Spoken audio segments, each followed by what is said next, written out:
राधा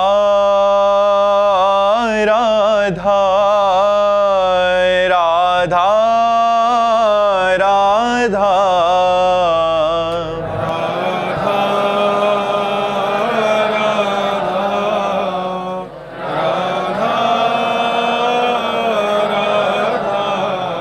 हाय राधा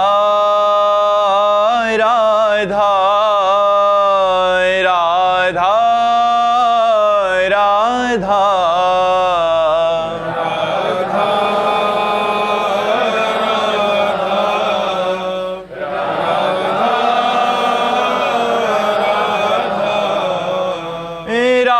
राधा राधा राधा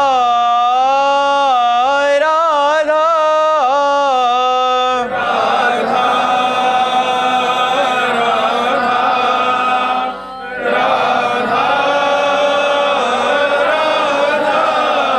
हाय राधा राधा राधा राधा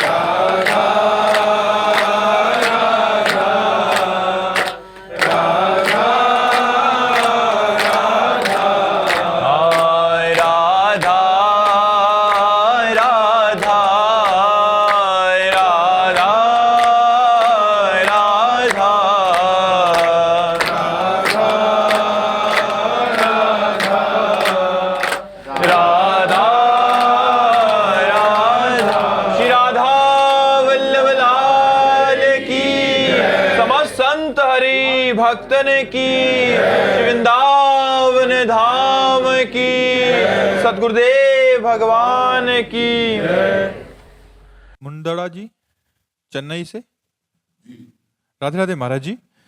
महाराज जी मैं ये पूछना चाहती हूँ कि सातों जन्म में मुझे जो अभी पति सेम वही मिल सकते हैं? नहीं, वो बहुत प्यार करते हैं महाराज। हाँ तो बहुत अच्छे हैं। नहीं मिल सकते, गारंटी से हम कह रहा हूं। ये कोई फिल्मी स्टेज थोड़ी है, ऐसा थोड़ी है ऐसा नहीं हो सकता।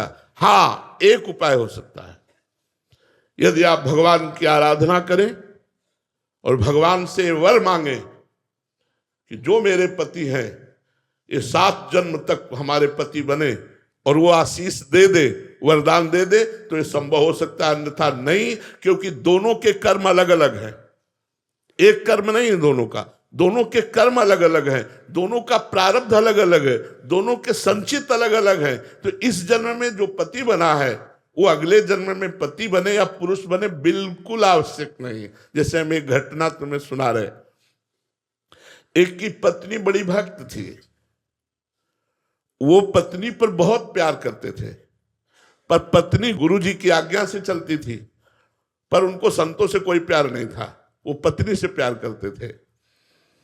तो एक दिन पत्नी ने बहुत प्रेम से उनसे कहा कि हमारी एक बात मानोगे, आप हमारे गुरुजी से दीक्षा ले लीजिए, क्योंकि हम दीक्षित हैं और आप दीक्षा नहीं लिए तो हमारा आपका प्रेम अधूरा। उन्होंने कहा ठीक है, बुलाओ गुरुजी को। गुरुजी को बुलाया और दीक्षा लेने के लिए गंगा स्नान करने के लिए चले, तो गांव के 2-4 लोग मिले, बोले आज ये धोती टांग के कहाँ जा रहे हो? बोले यार पत्नी कह रही दीक्षा ले लो, गुरुजी आ गए तो गंगा से। अरे, और वो धोती लेके वापस आ गए, बोले नहीं लेना मुझे दीक्षा। कालांतर में दोनों का शरीर छूटा, तो पति आसक्त होने के कारण उसका मोक्ष नहीं हुआ, और वो राजा की राजकुमारी के रूप में जन्मे। ये पूर्व में गीता जी के महत्व में महिमा आती थी, उसमें दृष्टांत आता था, उसका है। और वो पत्नी के प्यार के कारण जहां वो राजकुमारी जन्मी, वही हथिनी से वो पुत्र के रूप में प्रकट हुआ, हाथी का शावक। अब जब वो नव युवक अवस्था में हाथी आया और श्रृंगार करके राज सवारी निकली और राजकुमारी सिंहासन पर आरूढ़, तो जे भी उसने देखा तो पूरी स्मृति जागृत हो गई कि ये तो मेरी पत्नी थी। अब ये राजकुमारी और मैं हाथी हूं, कैसे मिलन हो सकता है। वो चुपचाप सहता रहा क्योंकि कुछ अपनी बात व्यक्त नहीं कर सकता, हाथी रूप में है। अब राजा ने अपनी राजकुमारी का स्वयंवर रचा। जे ही स्वयंवर की घोषणा हुई तो उसने खाना पीना सब छोड़ दिया। वो बहुत ही सुशोभित हाथी के रूप में था। राजा को सूचना पहुंची, राजवैद्यों ने देखा, बोले कोई रोग नहीं। राजकुमारी विज्ञान संपन्न थी क्योंकि भजन करती थी। उसने कहा इसकी औषधि मेरे को पता है, मुझे एक बार इसके समीप जाने दो। नजदीक गई और कान में कहा था गुरुदेव को वरण कर लो। नहीं वरण किया ना तो हाथी की योनि को प्राप्त हुए। सकुचाओ मत, तुम्हारे गले में जयमाला डालूंगी। सकुचाओ मत, स्वयंवर में तुम शोभा के लिए खड़े किए जाओगे और मैं तुम्हारे ही गले में माला डालूंगी और इस जन्म में इतना भजन करूंगी कि आगे जन्म में हम फिर दोनों मिलेंगे। उसने ऐसा ही किया। भजन के प्रभाव से अपने पति को हाथी की योनि से मुक्त करके अगला जन्म फिर मनुष्य का हुआ। फिर ये तप और भजन से, भगवान के वरदान से संभव है, ना कि अपने प्रारब्ध से। प्रारब्ध से संभव नहीं है। ये बड़ा विचित्र खेल संसार का, इसीलिए कि आज हम आप मिले, कोई भाई बनकर, कोई बहन बनकर, कोई माँ बनकर, कोई पिता बनकर, लेकिन कल हम सब अलग अलग होंगे। अच्छा, पीछे की योनि में आप क्या थी, आपको क्या पता? पीछे भी तो आपका परिवार रहा होगा, भले किसी योनि में हो, लेकिन आज पता है क्या? तो अगली योनि में पता नहीं चलेगा। ये तो गाने की बात अलग है, लेकिन रियल में ये बात रही है कि हम जिसको पत्नी माना वो 7 जन्म तक पत्नी बने, जिसको हमने पति माना वो 7 जन्म तक पति। तुम्हारे जी दोनों आपसे दीक्षा ले लें। हमने तो दीक्षा की बात न कहकर भगवान से वरदान की बात कही कि भगवान वरदान दे दे तो 7 जन्म क्या 700 जन्म तक, क्योंकि सृष्टि विधायक वही है। वो कलम चला दे कि ये जीवात्मा दोनों पति पत्नी के रूप में 1000 बार जन्मेंगे तो 1000 बार जन्मेंगे, वो दोनों पति पत्नी ही होंगे। भगवान के विधान के सिवा कोई दूसरा विधान नहीं। नितिन कुमार वर्मा जी दिल्ली से। राधा वल्लभ श्री हरिवंश। श्री हरिवंश महाराज जी। महाराज जी, गुरुदेव जब आपकी कृपा से सभी शिष्यों को समान शिक्षा मिलती है सत्संग या आपके सानिध्य से, तब भी परोक्ष में सब सफल क्यों नहीं हो पाते? क्या ये शिक्षा को पूर्ण संस्कार, कर्म या भगवत कृपा का भेद है? अपना प्रयास, शिष्य का अपना प्रयास। मंत्र कितना जपते हो, मंत्र जपते हुए कितनी सावधानी रखते हो, ये 2 बातें। आप संयम से चल रहे हो, गुरु आज्ञा पर चल रहे हो। एक जगह बैठकर 100 लोग भजन करें तो भी अंतराय होगा। एक जगह बैठकर 100 लोग भजन करें तो भी उनके भजन का फल अलग अलग होगा। कौन कितना ध्यान देकर जप रहा है, कौन कितनी पवित्रता से जप रहा है, कौन कितने भाव से जप रहा है। तो इसलिए सबकी एक गति नहीं हो सकती, सबका एक निर्णय नहीं हो सकता, क्योंकि मति भिन्न भिन्न है, भाव भिन्न भिन्न है, सोच भिन्न भिन्न है, आचरण भिन्न भिन्न है, उद्देश्य भिन्न भिन्न है। सबका उद्देश्य भगवत प्राप्ति थोड़ी है। तो इसलिए सबका समान भाव से कल्याण नहीं हो पाता। जो जितनी लगन से भजन करता है, उद्देश्य परिपक्व रख के, उतना आगे बढ़ता जाता है। मान लो आप लोग तो गृहस्थ हैं, जो विरक्त हैं, उनमें से बहुत से विरक्त ऐसे हैं जो उन्नति को प्राप्त हो रहे हैं, और बहुत ऐसे हैं जो जहाँ हैं वहीं रह रहे हैं, और बहुत ऐसे हैं जहाँ थे वहाँ से गिर गए। 3 प्रकार के। एक जो जहाँ थे वहाँ से उन्नति को प्राप्त हो रहे हैं, एक जो जहाँ है वो वहीं है, और एक जो जहाँ थे वहाँ से नीचे गिर गए। तो उनमें प्रधानता तो आपकी हुई ना। गुरु ने तो गुरुमंत्र सबको बराबर दिया, कृपा सब पर बराबर की, लेकिन उसका प्रभाव, जैसे स्वाति का बूंद गिरता है केले पर तो कपूर बन जाता है, सांप के मुंह में गिरता है तो जहर बन जाता है, सीपी में गिरता है तो मोती बन जाता है, और चातक की चोंच में आता है तो जीवन बन जाता है। स्वाति की बूंद में तो कोई दोष है नहीं, पात्रता में है। जो नीचे पात्रता में आया वही उसका स्वरूप बन गया। तो गुरु मंत्र बराबर सबको दिया जाता है, पर आपका उद्देश्य, आपकी लगन, आपकी पवित्रता, आपकी जितेंद्रियता उसमें काम करती है। यदि आप सही ढंग से चल रहे हैं तो आपकी आध्यात्मिक उन्नति होना आपको अनुभव में आने लगेगा। मेरा मन प्रसन्न हो रहा है, भगवान प्रिय लगने लगे, सबसे प्रेम व्यवहार का बर्ताव होने लगा, आनंद ही आनंद, तो निगेटिव विचार शांत होते चले जा रहे हैं। तो ये सबका नहीं है, क्योंकि वो भजन ही नहीं करते और संयम से नहीं चलते, मनमानी आचरण, तो फिर कैसे होगा? समझ पा रहे हैं आप? देवांश प्रताप जी आगरा से। राधा वल्लभ श्री हरिवंश महाराज जी। महाराज जी, भगवत प्राप्त और मोक्ष प्राप्ति होने वाले महापुरुष में मूलभूत क्या अंतर होता है?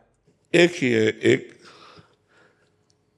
निराकार तत्व में लीन हो जाता है, जैसे समुद्र में तरंग लीन हो गई। अब तरंग का ना नाम रहा ना रूप रहा, उसे कहते हैं मोक्ष। और एक भगवान का दासत्व स्वीकार कर भगवान की सेवा में रहता है, इसे कहते हैं भगवत प्राप्ति। एक कल्याण हो जाता है कि जन्म मरण से मुक्त हो गया, और एक भगवान की सेवा में जाता है। तो मोक्ष कल्याण होना और भगवत प्राप्ति में अंतर है। अब जैसे राम जी का उपासक है तो साकेत धाम जाकर सिया राम की सेवा करेगा, राधे श्याम का उपासक है तो गोलोक वृंदावन धाम में, भगवान शिव पार्वती का उपासक है तो कैलाश में, और मोक्ष की अभिलाषा रखता है तो मुक्त हो जाएगा और तत्व स्वरूप भगवान में एक हो गया, लीन हो गया। जैसे एक बोरे में 2 चीटा लगे हैं चीनी के, तो एक चीनी के साथ कढ़ाई में जाकर चीनी में औट गया, और एक बोरे के किनारे लगा हुआ उसका स्वाद ले रहा है। तो वो जो औट गया वो मोक्ष है, और जो स्वाद ले रहा है वो भक्ति रस है, वो है भगवत प्राप्ति। तो उत्तम कौन रहा, जो चीनी बन गया वो, या जो चीनी का स्वाद ले रहा है वो? हाँ, इसीलिए प्रेमी जन मोक्ष को भी ठुकरा देते हैं। मोक्ष नहीं चाहिए मुझे, आपका प्रेम चाहिए, आपकी दासता चाहिए, आपकी सेवा चाहिए। भगवत प्राप्त होने वाला व्यक्ति सिर्फ प्रेम पर ध्यान में रखता है कि मतलब वो सिर्फ भगवान से प्रेम करता है, और भगवत प्राप्ति वाला जो महापुरुष है वो केवल भगवान से प्रेम करता है। हाँ, और मोक्ष प्राप्ति वाला भगवान से मोक्ष चाहता है कि मैं मुक्त हो जाऊं, तो उसे भगवान ज्ञान प्रदान कर देते हैं और वो मुक्त हो जाता है। समझ में आ गई बात आपके? दास भगवत शरण जी। श्री राधा वल्लभ। राधे राधे महाराज जी, दंडवत प्रणाम। महाराज जी, सन 2007 में राधा वल्लभ जी के प्रांगण में आपके दर्शन पहली बार प्राप्त हुए थे, तथा स्नेह बिहारी मंदिर के सामने जो शिव मंदिर है, इस दास को प्रसाद वहां आपसे किनका मिला था? अच्छा। महाराज जी, हाँ, मधु। हाँ, कम से कम 18 वर्ष बैठकर हम उस अंधेरे में पीछे वहां शाम के भोजन करते थे, ब्रजवासियों के यहाँ मांग लेते थे, और वही शंकर जी के पीछे। मैंने आपसे एक निवेदन किया था कि मेरा मन भ्रमित है, तो उसके लिए जैसे पूजा पाठ धर्म कर्म करते फिर भी नहीं होता, तो आपने मुझे जड़ भरत का उपदेश दिया था। जड़ भरत जी की कथा से तत्व का उपदेश दिया था आपने। महाराज जी, आपका प्रश्न है कि महाराज जी, दास आपकी कृपा से कथा प्रवचन तो करता है, लेकिन संपूर्ण स्वयं में तत्वबोध नहीं हो रहा। महाराज जी, ऐसे में कृपा मार्गदर्शन। देखो, कथा प्रवचन करना और तत्वबोध करना ये दोनों अलग बात है। कथा प्रवचन करने का मतलब जैसे हमने हलवा बनाने की सारी प्रक्रिया सीख ली और दूसरों को प्रक्रिया सिखाने लगे, लेकिन कभी बना के नहीं पाया। बना के पाना है तत्वबोध, और सीख के गाना है हलवा की प्रक्रिया। तो समझ रहे ना? तो जब स्वयं की साधना करेंगे आप, तब स्वयं में अनुभव होगा। रात दिन भगवान का नाम जप करते हुए, निष्काम भाव से भगवान का चिंतन करते हुए, और भगवान की प्रसन्नता के लिए भगवान की कथा कहना। चौथी भगत मम गुण गण करे कपट तज गान। अयोध्या में एक सिद्ध संत थे, तो उनको एक भागवत प्रवक्ता ने नए सीखे थे, तो उनका मैं आपको एक भागवत सुनाना चाहता हूँ। मतलब हमारी प्रथम भागवत के श्रोता आप बने। तो उन्होंने कहा ठीक है, सुनाइए आके। जब भागवत 7 दिन सुनाई तो उन्होंने कहा, नियम कहता है कि भागवत प्रवक्ता को भेंट देनी चाहिए, नियमानुसार। आप मांगो क्या चाहते हो। तो उनका, महाराज जी धन का बड़ा अभाव रहता है। बोले आज से व्यवस्था बननी शुरू हो जाएगी, आज से ही शुरू हो जाएगी, आप चिंता न करो, पर्याप्त धन हो जाएगा, और मांगो। सिद्ध संत थे। तो उनका, महाराज जी संतान नहीं, पुत्र हो जाएगा, इसी वर्ष में हो जाएगा, और मांगो। तो उनका, भगवान से प्रेम हो जाना व्यर्थ की बात करता है। उनका, महाराज जी ये व्यर्थ की बात कैसे हो गई, भगवान का प्रेम मांगना। तो बोले पहले धन और पुत्र और फिर भगवान से प्रेम, कदापि नहीं हो सकता। अगर पहले भगवान का प्रेम मांगे होते और फिर धन पुत्र मांगे होते तो हो जाता, अब कदापि नहीं होगा। जाओ धन और पुत्र दिया। तो लालसा कहीं ना कहीं लोक व्यवहार में है, इसीलिए हमें तत्व बोध नहीं होता। देह भाव में है, व्यवहार में है, इसीलिए तत्व का वर्णन करते हुए भी तत्व बोध नहीं होता। एक बार पूज्यपाद सिउड़िया बाबा जी महाराज गंगा किनारे भ्रमण कर रहे थे, तो ब्रह्मावर्त, बिठूर और कानपुर के बीच में योग वासिष्ठ का प्रवचन हो रहा था। योग वासिष्ठ बड़ा गूढ़ ग्रंथ है। तो बाबा 3 दिन रुके, इतना सुंदर अध्यात्म की चर्चाओं कर रहे थे, जो प्रवक्ता थे 3 दिन रुके। फिर बाबा की मिलने की इच्छा हुई, क्योंकि एकदम निर्णायक उपदेश उनका। तो उन्होंने कहा, आपको तत्वबोध हो गया है? तो उनका, महाराज जी आप सन्यासी हो, सन्यासी गृहस्थ आश्रम का गुरु रूप होता है, और गुरु से कभी झूठ बोलना नहीं चाहिए। मैं तत्व ज्ञान की चर्चा तो करता हूं, लेकिन तत्वबोध नहीं हुआ। बाबा ने कहा, बस इतना ही मैं बात। बाबा चले, तब उन्होंने लिखा कि तत्व ज्ञान की निर्णायक चर्चा करने पर भी उसे तत्वबोध नहीं हुआ। मतलब एक एक सूत्र की व्याख्या करने पर भी उससे तत्व। तो नायमात्मा प्रवचने न लभ्या न मेधया न बहुना श्रुतेन। जो आत्मबोध है ये बहुत प्रवचन करने वाले को भी प्राप्त नहीं होता, बहुत प्रवचन सुनने वाले को भी प्राप्त नहीं होता, बहुत बुद्धिमान को भी प्राप्त नहीं होता। जो आत्मा का वर्ण करता है कि मुझे अब आत्म स्वरूप में, अपने स्वरूप में लीन होना है, वो उसके अंदर मुमुक्षता जागृत होती, फिर साधना में तत्पर होता है। तो साधना में तत्पर हुआ तो अंदर ही अंदर उसे अनुभव हो जाता है। अभी सारा खेल बाहर ही बाहर हो रहा है, तो जब अंदर शुरू होगा तब तत्वबोध हो जाएगा। जो ज्ञान आपको है कोई नया ज्ञान नहीं है, वही तत्वबोध में होगा। लेकिन बस अंतर इतना है कि हलवा बना के नहीं खाया, हलवा की प्रक्रिया पूरी पता है। वो स्वाद जब हम स्वयं साधना करेंगे तब प्राप्त होगा। अब दूसरे तौर पर कह रहे हैं कि जैसे आप भगवान की कथा का गान करके लोक मंगल के लिए, लेकिन धन तय नहीं करते, तो आपका कल्याण हो जाएगा। क्योंकि भगवान की कथा करना, भगवान का नाम कीर्तन करना है, बहुत बढ़िया बात है, बहुत मंगलमय आराधना है। पर जब हम उसे अंकों में निश्चित कर देते हैं तो फिर उसका जो फल प्रेम होना चाहिए। भगवान की कथा कहने से भगवान में प्रेम होता है, क्योंकि भगवान की चर्चा है। महामोह महिषेष विशाला, राम कथा कालिका कराला। महामोह का नाश करने के लिए, जैसे महिषासुर का नाश करने के लिए भद्रकाली प्रकट हुई, ऐसे ही ये दुर्गा स्वरूप है कथा, मोह रूपी महिषासुर का मर्दन करने के लिए। पर क्यों नहीं हो पाता? क्योंकि हमारा लक्ष्य बदल गया, मान प्रतिष्ठा धन आदि आदि, तो वो प्रभाव नहीं पड़ पाता। यदि हम केवल भगवत चर्चा, भगवत प्रसन्नता के लिए करें और जो स्वाभाविक भेंट आ जाए उससे अपना जीवन यापन करें तो हमारी भक्ति बढ़ने लगे।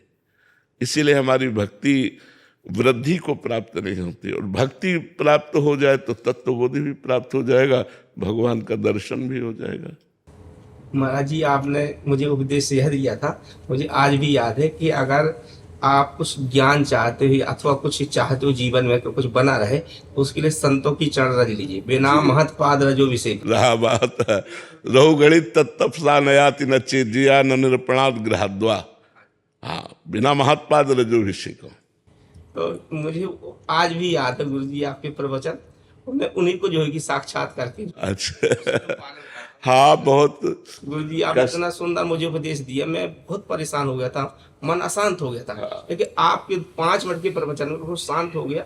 और गुरुजी वो छटा आज भी मेरे दिल दिमाग में, जब आप राधा वल्लभ में पहुंचे, इतना आनंद आपके दर्शन करके हुआ मुझे लगा इतना तो किस कहीं दर्शन करके आनंद नहीं हुआ। सुनील जी विशाखापट्टनम से।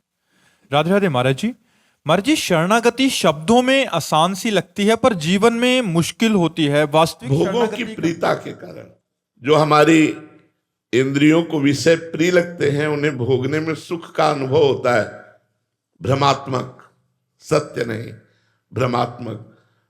जैसे स्वप्न में हमें कोई सुख मिला तो जागरण पर उसका कोई महत्व नहीं रहता, ऐसे ही जागृत में जो सुख मिल रहा है ज्ञान होने पर कोई महत्व नहीं रहता। अज्ञान के कारण भोग प्रियता हमारी बढ़ गई है, और भोग प्रियता देहाभिमान के कारण बढ़ गई है। देहाभिमान होने के कारण शरणागति बहुत कठिन जान पड़ती है। शरणागति जैसा कोई साधन ही नहीं है। सर्वश्रेष्ठ भगवत प्राप्ति का साधन शरणागति है। भगवान की शरण में मैं जैसा भी हूं, नीच हूं, पापी हूं, पतित हूं, पर हे नाथ मैं आपकी शरण में हूं। हमारा तुम्हारा संबंध है स्वामी। आपने कहा ममैवांशो जीवलोके, तो मैं आपका अंश हूं। और वैसे भी अगर मैं पतित हूं तो आप पतित पावन हैं, मैं दीन हूं तो आप दीन बंधु हैं, मैं भिखारी हूं तो आप दाता हैं। स्वामी हमारा आपका संबंध है, मैं कैसा भी हूं लेकिन मैं आपका हूं। यहां से शरणागति प्रारंभ होती है और यही पूर्ण हो जाती है। जब तत्वता हृदय में बात आ जाएगी तो पूर्ण हो जाएगी। अभी वाणी से है तो वचन से प्रारंभ हुई और हृदय में उतर गई कि आपके सिवा मेरा कोई नहीं। बस यहीं से उसका अध्यात्म का जो प्रकाश है वो जागृत हो जाएगा। ज्ञान विज्ञान से संपन्न वो महापुरुष हो जाएगा। भगवान का शरणागत परम ज्ञानी होता है, कोई ज्ञान बकाया थोड़ी रह जाता है। भगवान अपने शरणागत को परिपूर्ण कर देते हैं। तो शरणागति में कठिनता है विषय प्रियता। विषय प्रियता है देहाभिमान के कारण, और देहाभिमान है अज्ञान के कारण। तो हम भगवान की शरण में हो, वो हमें ज्ञान प्रदान करें जिससे विषय प्रियता नष्ट होकर भगवत प्रियता जागृत हो जाए। कठिन नहीं है, कठिन नहीं है, बहुत सरल है, पर विषय प्रियता के कारण बहुत कठिन लगता है। तो हम क्या करें, विषय प्रियता को भी समर्पित कर दें। जैसे हमें कोई पदार्थ, माना जैसे आज हमें गुलाब जामुन खाना है, हाँ ठीक है, अब गुलाब जामुन की व्यवस्था करते हैं अगर हमारे पास है, धन है, अर्थ है, और ठाकुर जी को भोग लगा देते हैं और नाम कीर्तन करते हैं। भोग लगाने के बाद पा लेते हैं प्रसाद रूप, कोई परेशानी नहीं। हमारी भक्ति भी पूर्ण हुई और हमारी विषय प्रियता भी पूर्ण हुई। हाँ, जो शास्त्र विरुद्ध है, धर्म विरुद्ध है, वो 1,00,000 बार मन कहे तो भी नहीं मानूंगा। अगर शास्त्र और धर्म से युक्त है तो एक बार में तेरी बात मान लूंगा। तो मन की विषय प्रियता को भी हम भगवान के चरणों में समर्पित। देखो, शरणागति जैसा कोई सरल साधन नहीं। शरणागति का साधन ऐसे समझो जैसे एक छोटा बालक है, उसे ये पता नहीं कि ये मल है, और मल में खेला और लपेटा और फिर रो के मां की तरफ भाग पड़ा। तो मां ऐसा कहेगी क्या कि पहले इसे स्नान करवाओ, क्योंकि स्नान करवाने वाली वही है।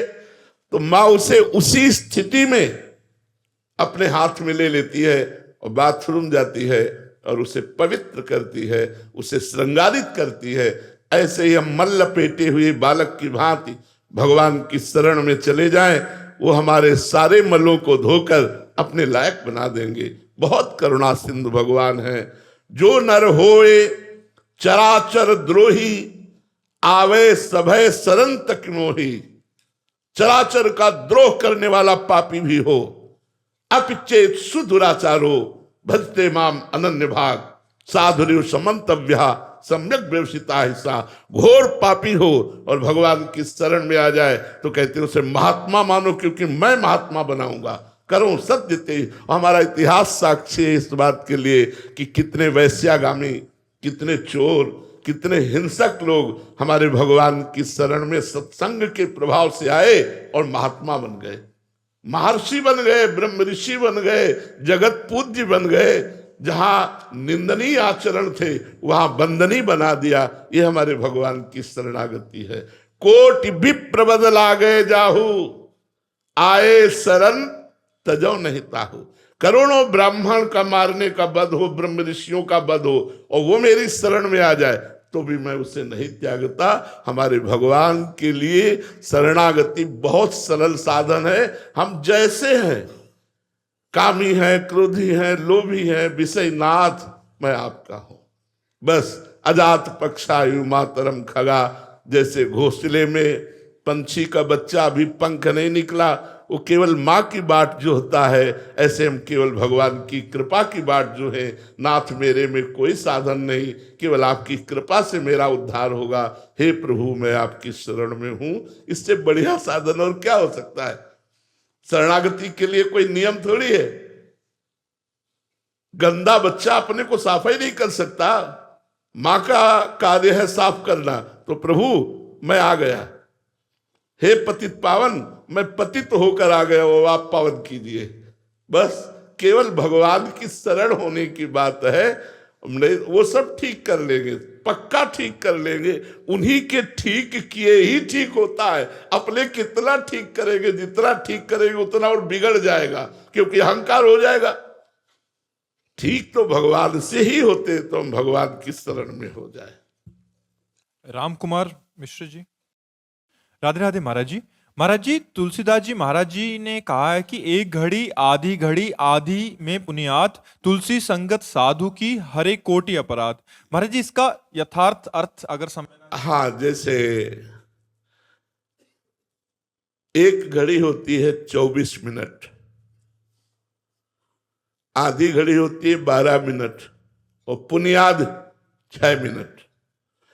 अगर आप 6 मिनट साधु संग किए और आपने बात पकड़ ली, जैसे हम बोले कि आप कितने भी पतित हो, नीच हो, भगवान की शरण में हो जाओ, और आप स्वीकार कर लिए, तो जन्म जन्म की बिगड़ी बन गई आपकी। 6 मिनट तो बहुत हुए। वो पुनियाद में हम और पुनियाद कहते हैं। 3 मिनट और पुनियाद, 1.5 मिनट और पुनियाद। अगर उसमें एक शब्द मान लिया राधा राधा, तो वो पल भर के, पलक झपकते भर के समय में आपका कल्याण हो गया, क्योंकि आपने एक बात मान ली कि अब राधा राधा रटूंगा, मैं भगवान की शरण में हूं। तो तात स्वर्ग अपवर्ग सुख धरी तुला एक अंग, तूल न ताय सकल मिल जो सुख लव सत्संग। लव मात्र, निमेष मात्र के समय में आपका कल्याण हो सकता है। अगर एक बात मान ली, आज से तुम राधा जपो, राधा राधा रटो, तुम्हें कुछ ज्ञान नहीं, कोई मतलब नहीं, बस जो कर रहे हो करो, जो कर रहे हो, छोड़ नहीं सकते हो तो पकड़ लो। हम ये नहीं कह रहे ये छोड़ो ये छोड़ो ये छोड़ो तब पकड़ो। जो छोड़ नहीं सकते वो राधा नाम पकड़ ले। अगर राधा नाम सब गंदी बातें छुड़वा कर आपको अच्छे व्यक्ति ना बना दे, समाज प्रिय ना बना दे, तो हमें आप बात कहना। तो उन्होंने कहा कि यदि सत्संग हो जाए, हमारे कितने भाई लोग, भाई बहन आते हैं जो बोलते हैं कि मैं ऐसे ऐसे आचरणों से युक्त था, आपका प्रवचन सुना, एकांतिक सुना और हमने छोड़ दिया। क्या हुआ? मिले आकर के बाद में जब पवित्र हो गए, केवल सुनने मात्र से उन्होंने अपने गंदे आचरण त्याग दिए, तो ये सत्संग का ही प्रभाव है। अगर किसी भगवत प्रेमी महात्मा का 10-5 मिनट के लिए सत्संग हो जाए तो जीवन का परिवर्तन हो जाए, जीवन परिवर्तित हो जाए। इसलिए गोस्वामी जी ने कहा। महाराज जी, इसमें आपने अभी एक कहा कि जो कर रहे हो बस नाम पकड़ लो। महाराज जी, ज्यादा खुली छूट दे दी महाराज जी, हम तो गंदे आचरणों में। भैया तुम्हें नाम जला देगा अगर गलत करोगे।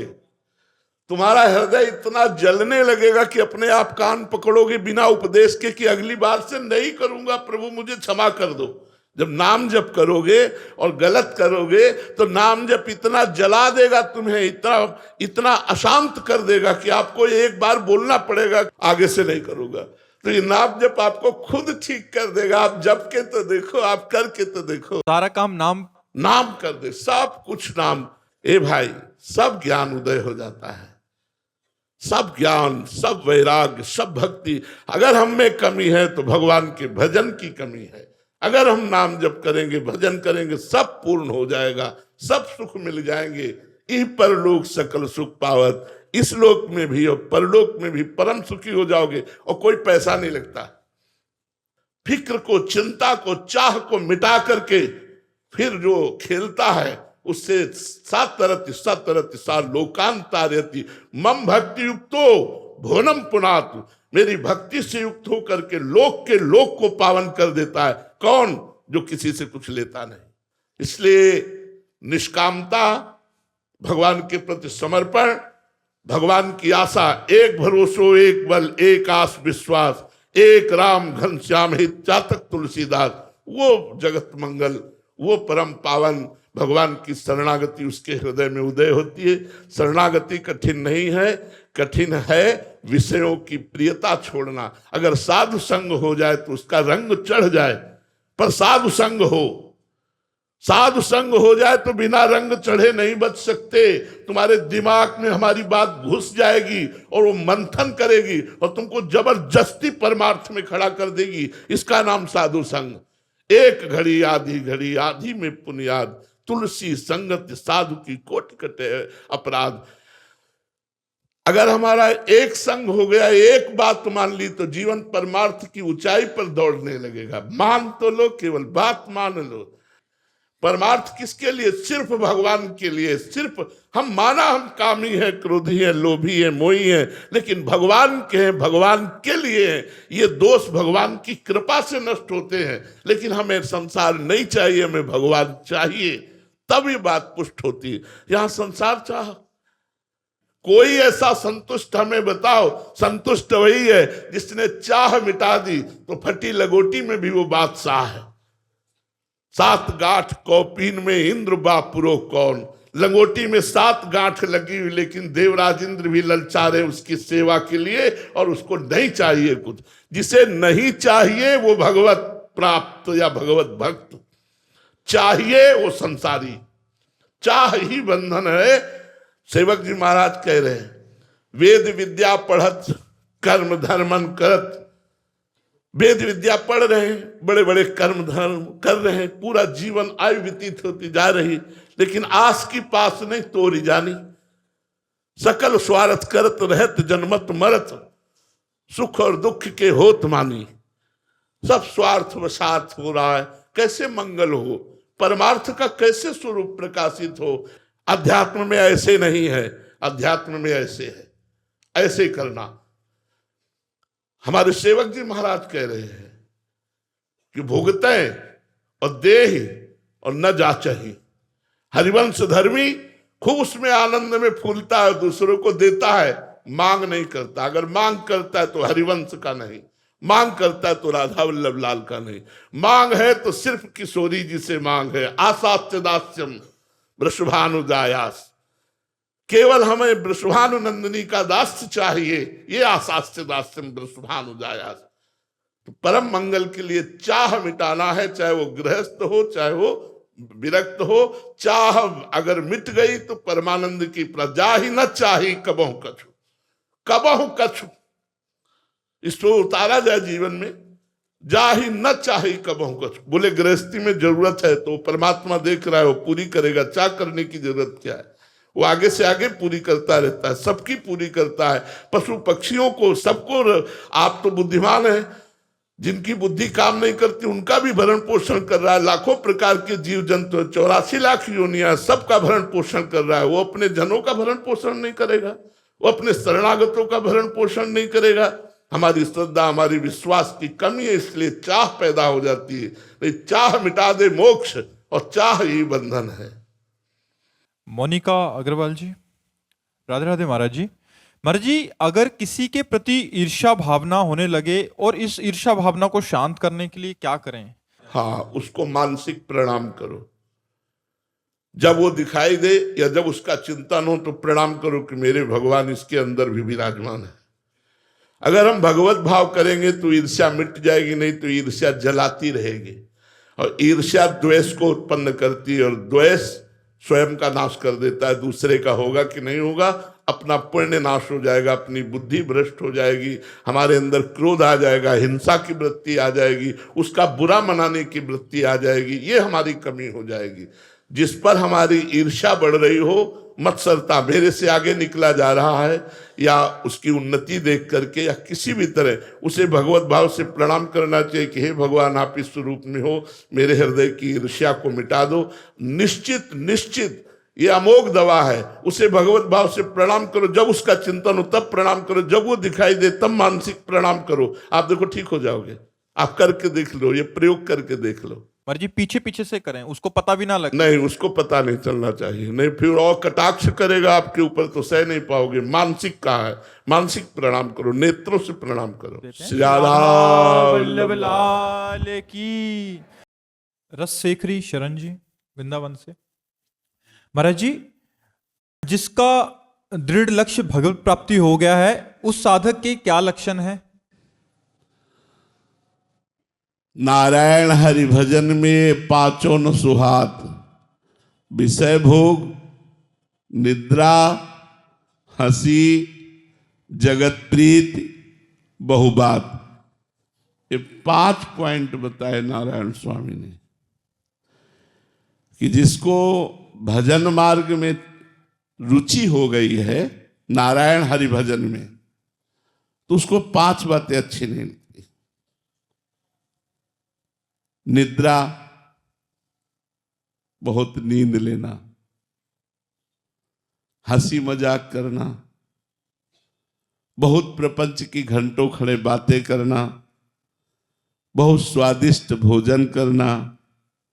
नारायण हरि भजन में पांचों सुहात, विषय भोग में सब आ जाता है। रसेंद्री का विषय भोग स्वादिष्ट भोजन, जनेन्द्री का विषय भोग शरीर भोग, नेत्रेंद्री का रूप, श्रवणेन्द्री के वचन, ऐसे ही त्वगेंद्री का स्पर्श आदि, तो ये सब विषय भोग के अंदर आते हैं। जिसकी भजन में रुचि हो जाती है उसे विषय भोग अच्छे नहीं लगते, नींद अच्छी नहीं लगती, हंसी मजाक अच्छा नहीं लगता। उसके हृदय में सुमिरन की इतनी तार बंध जाती कि उसे किसी से बात करना अच्छा नहीं लगता, और संसार के किसी भी से भी प्रेम करने की इच्छा नहीं होती। उसके अंदर हाय हाय मच जाती है। ब्रह्मादि के भोग सब विषम लागत ताई, नारायण ब्रज चंद की लगन लगी है जाए। जिसे भगवत प्राप्ति की लगन लग जाती है, उसको सब विषय भोग ब्रह्मा तक के उसे विश्वत लगते हैं। इसलिए ऐसा वैराग्य, ऐसी लगन लगाने के लिए हमें भगवान से प्रार्थना करनी चाहिए, खूब नाम जप करना चाहिए और गंदी बातों को छोड़ना चाहिए, जिससे हमारी ऐसी स्थिति आवे कि हम भगवान के लिए ब्रह्मलोक तक के भोगों का वैराग्य धारण करके उनके प्रेम में डूबे। महाराज जी, जो आपने बोला इसकी लालसा तो हो रही है कि ऐसी स्थिति हो, बट हम सब नए साधक हैं, तो मतलब अभी ऐसा लगता है कि सारे लक्षण तो बहुत दूर की बात। हाँ, नाम जप से आ जाएगा। जितना आप नाम जप करोगे, भगवान के नाम जप में अपार सामर्थ्य है। नाम जप के द्वारा आप पक्की बात समझ लो कि जो राम नहीं कह पाते थे, राम नहीं पुकार सकते थे, ऐसी स्थिति थी, वही ब्रह्म ऋषि हो गए। उल्टा नाम जपत जग जाना। नाम का ऐसा प्रभाव है कि अपार सामर्थ्य नाम में। यदि भगवान का नाम आप जपोगे तो जप कर देख लीजिए, आपके अंदर सुंदर ज्ञान, सुंदर वैराग्य, पवित्र बुद्धि, बड़ी निर्मलता आने लगेगी। भगवान का नाम संकीर्तनम यस्य सर्व पाप प्रणाशनम, सारे पापों को नष्ट कर देता है और हृदय में ज्ञान प्रकाशित कर देता है। तो संतों के प्रति कैसा भाव हो, क्या सावधानी रखें, या क्या हमारे लिए कुछ विशेष? भगवान श्री रघुनाथ जी कह रहे हैं, सातों समूह मोहि मैं जग देखा, मोते अधिक संत कर लेखा। मेरी 7वीं भक्ति है कि सबको भगवत स्वरूप देखे, लेकिन संतों को भगवान से भी बढ़कर देखे। मोते अधिक संत कर लेखा। तो हम भगवान से अधिक अगर ना भाव कर पाए तो भगवान के निज स्वरूप है, निज जन है, चाहे जैसी उनकी लीला हो बाहरी। कोई सतोगुणी लीला करते हैं, कोई रजोगुणी लीला करते हैं, कोई तमोगुणी लीला करते हैं। संतों की लीलाएं होती हैं, सब में हम निर्दोष भाव रखकर, भगवत भाव रखकर उनके चरणों की वंदना करें। इसी से हमारा परम मंगल होता है। मदन जी राजस्थान से। राधे राधे महाराज जी। महाराज जी, मनुष्य को मुक्ति व मोक्ष के लिए सन्यास ही आवश्यक है क्या? नहीं, सन्यास का तात्पर्य आप भेद से बोल रहे हैं इसलिए हम नहीं कह रहे हैं, लेकिन सन्यास की आवश्यकता है। सन्यास का तात्पर्य केवल वेश से नहीं है। ये तो सर्वाणी कर्माणि मयि सन्न्यस्य मत्पराहा अनन्ये नैव योगेन माम ध्यायन्तु उपासते। भगवान करें ये माने जो तू सर्वाणी कर्माणि मयि सन्न्यस्य, जो अपने सारे कर्म मेरे को अर्पण कर देता है। न्यास माने होता त्यागना। मैं अपने समस्त कर्म को, समस्त अभिमान को, जो तन का अभिमान, जो धन का अभिमान, पद प्रतिष्ठा का अभिमान, ये सब भगवान के चरणों में अर्पित करता हूं। और निरंतर मेरा माम ध्यायन्तु उपासते, मेरा ध्यान और मेरी उपासना करता है। कैसे? अनन्य योग के द्वारा, अनन्य भाव से मेरा आश्रय लेकर माम ध्यायन्तु उपासते। तो भगवान ने कहा कि तेसा हम समुद्धरता मृत्यु संसार सागरात, इस मृत्यु संसार सागर से मैं उसका उद्धार करता हूं। तो एक होता है विरक्ति मार्ग और एक होता है जिसे निवृत्ति मार्ग कहते हैं, और कहता है गृहस्थी मार्ग जिसे प्रवृत्ति मार्ग कहते हैं। यदि प्रवृत्ति मार्ग में अपने सारे कर्म कृष्णार्पणम वस्तु किए जाएं और उठते बैठते चलते फिरते भगवान का मंगल में नाम लिया जाए, तो आप जहां हो वहीं से आपका मोक्ष कल्याण हो जाएगा। क्योंकि भगवान के नाम जप से विवेक जागृत होगा, शुद्ध ज्ञान जागृत होगा, और ज्ञान से इंद्रिय और मन का संयमन होगा, और इंद्रिय और मन जहां शांत हुए तो स्वरूप का बोध हो जाएगा और मोक्ष को प्राप्त हो जाएगा। अगर वो मोक्ष नहीं चाहता तो भगवत प्रेम हो जाएगा, और मोक्ष को भी तिरस्कृत कर देने वाला सुख है भगवत प्रेम। जो भगवान के अनुराग में मस्त होकर भगवान की रूप माधुरी में रूप छके घूमत रहे, तन को तनिक न भान, नारायण दृग जल बहे, यह है प्रेम पहचान। अपने प्रीतम की रूप माधुरी में डूबा हुआ, उनका स्मरण करते हुए अश्रु प्रवाह करता हुआ गदगद कंठ रोमांचित, धन्य हो गया जीवन। सतरति सा लोकांतारयति, वो स्वयं तर जाता है, स्वयं तर जाता है और लोगों को तार देता है। वो गृहस्थ हो या विरक्त, विरक्त भेष लेकर धन की कामना करना, मान प्रतिष्ठा की चाह रखना, लोक व्यवहार में प्रवृत्त होकर के संसारिकता आ जाना, तो वो दुर्गति का कारण बनेगा। विरक्त होकर के वो सदगति को प्राप्त नहीं होगा। तो चाहे विरक्त हो चाहे गृहस्थ हो, दोनों को अपना सर्वस्व अहम भगवान के चरणों में, गुरुदेव के चरणों में समर्पित करना ही होगा। और कंचन, कामिनी, कीर्ति, इन तीनों से राग हटाना होगा, तभी वो भगवत प्राप्त होगा, चाहे गृहस्थ हो चाहे विरक्त हो। ये मार्ग है दो, लेकिन दोनों मार्गों की पूर्णता भगवत प्राप्ति से है, और दोनों मार्ग अधिकार रखते हैं भगवत प्राप्ति का। इसलिए प्रगट में सन्यास लेना आवश्यक नहीं है, अंतर से सन्यासी बन जाओ, अंदर से सर्व कर्म भगवान के चरणों में समर्पित कर दो, तो तुम मोक्ष को जीते जी प्राप्त कर लोगे, जिसे कहते जीवन मुक्त अवस्था। परमहंस श्री सुखदेव जी के गुरुदेव थे जनक जी महाराज। जनक जी के पास क्या नहीं था? राजा थे, पत्नी थी, पुत्र थे, पुत्री थी, पूरा वैभव था। यद्यपि वो सब भगवत लीला पात्र हैं, फिर भी हम आपको चक्रवर्ती सम्राट अम्बरीश जी के पास क्या नहीं था? रानियां थी, पुत्र पुत्री थे, सब। और दुर्वासा जी विरक्त महापुरुष, अम्बरीश जी की बराबरी नहीं कर पाए। विरक्त परमहंस श्री सुखदेव जी ने जनक जी को गुरु रूप से स्वीकार किया। तो यहां विरक्तता और गृहस्थता, इन दोनों में भगवान के प्रति प्रीति कितनी है, भगवान के प्रति समर्पण कितना है। जिसका समर्पण जोर होगा वही आगे निकल जाएगा, चाहे गृहस्थ चाहे विरक्त। बात समझ पा रहे हो? हाँ महाराज जी, आपके चरणों में कोटि कोटि प्रणाम। महाराज जी, मोबाइल पर आपके प्रवचन सुनने के बाद, नाम बार बार जपने के बाद, जब भी मेरे मोबाइल के सामने कोई बुरा दृश्य आता है तो मैं उसे देखती हूँ, भले ही मुझे पता है कि ये गलत है। इस वजह से बार बार अपने भक्ति मार्ग से भटक नहीं देखना चाहिए, नहीं देखना चाहिए, ये गलत बात है। ये गलत आदत को छोड़िए। जो गलत आदत है उसको आप अपनाएंगी तो फिर कैसे बात बनेगी। हमें भक्ति मार्ग में चलना है, अच्छे बनना। भक्ति मार्ग का मतलब कोई बाबा जी बनना नहीं होता है। भक्ति चक्रवर्ती सम्राट अम्बरीश जी भी कर रहे हैं। चक्रवर्ती सम्राट हैं अम्बरीश जी, भक्ति कर रहे हैं, सुदर्शन चक्र उनकी रखवाली में रहता है।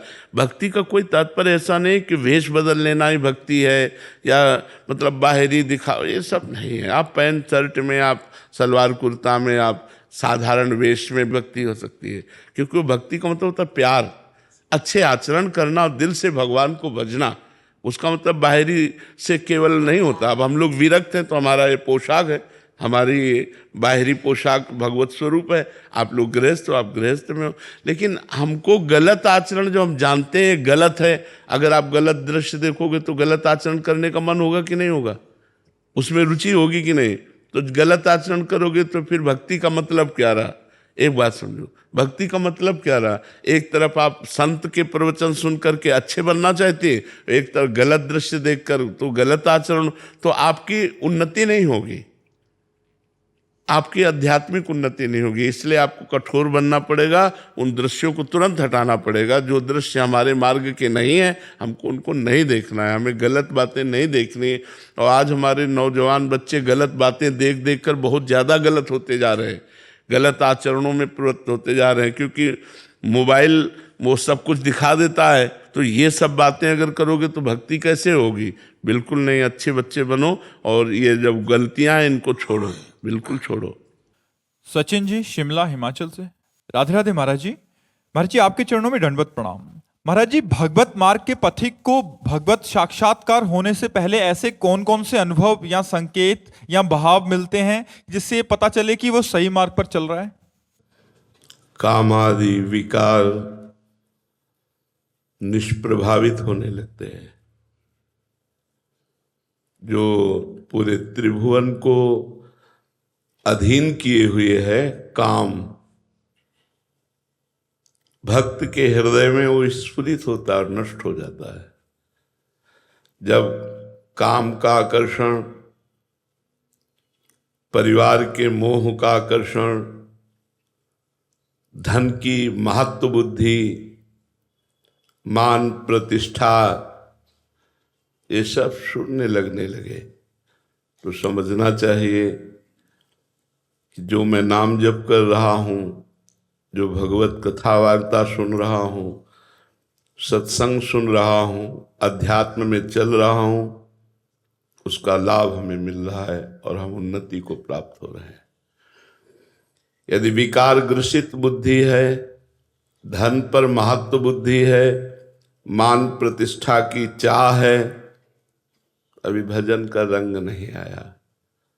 भजन का रंग तभी माना जाता है जब इन विकारों पर विजय प्राप्त हो जाए। काम क्रोध मद मान न मोहा, लोभ न क्षोभ राग नहीं द्रोहा, जिनके कपट दम्भ नहीं माया, तिनके हृदय बसहु रघुराया।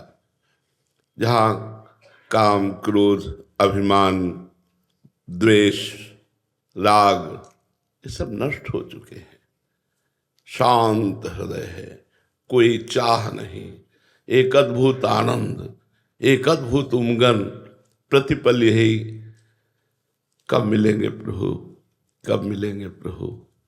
तो समझना चाहिए कि हमारा मार्ग बहुत ठीक है और हम उन्नति को प्राप्त हो रहे हैं। अगर कंचन कामनी और कीर्ति में हमारी प्रियता है तो अभी भजन हमारा रंग नहीं लाया। कामनी प्रिय लगे, धन प्रिय लगे, मान प्रतिष्ठा प्रिय लगे तो समझना चाहिए अभी मार्ग ठीक नहीं है। अभी अध्यात्म मार्ग में हमारी उन्नति नहीं हो रही। अध्यात्म मार्ग में उन्नति तभी मानी जाती है जब इन तीनों पर हमारी अनासक्त बुद्धि हो जाए, न कंचन में, न कामिनी में, न मान प्रतिष्ठा कीर्ति में, तब हमारा भजन सफल माना जाएगा। निरंतर भगवद स्मृति, विकारों पर विजय और मान मद आदि का त्याग। समझ पा रहे हैं आप जी? ओमकार जी पूना से। श्री हरिवंश। श्री हरिवंश महाराज जी अनन्यता क्या होती है, उसका पालन कैसे करते हैं? अनन्यता होती है, एक दृष्टांत से हम आपको बताते हैं। महाभारत का दृष्टांत है, भगवान शंकर के प्रसंग में है। एक उपमन्यु नाम के महर्षि थे।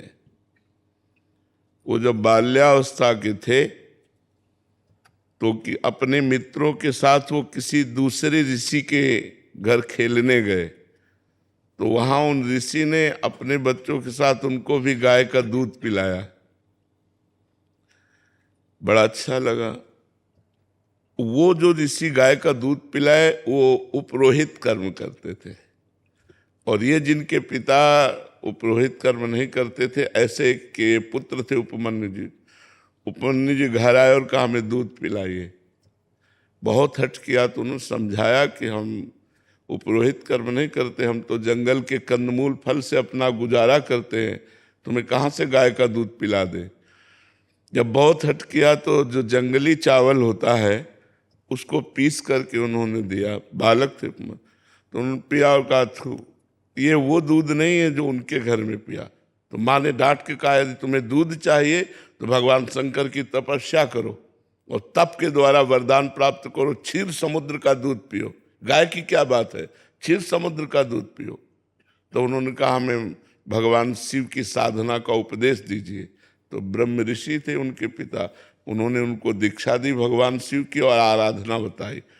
तो उस समय उपमन्यु जी ने दाहिने पैर के अंगूठे के बल खड़े होकर हाथ उठा करके भगवान शिव का मंत्र जपे। बहुत काल व्यतीत हुआ तो भगवान शिव उनके सामने शिव रूप में प्रकट नहीं हुए, देवराज इंद्र के रूप में प्रकट हुए, नंदिकेश्वर एरावत के रूप में, और भगवती अम्बा सची के रूप में, और जितने शिव पार्षद सब देवताओं के रूप में। और कहा वरम ब्रूहि, वरदान मांगिए।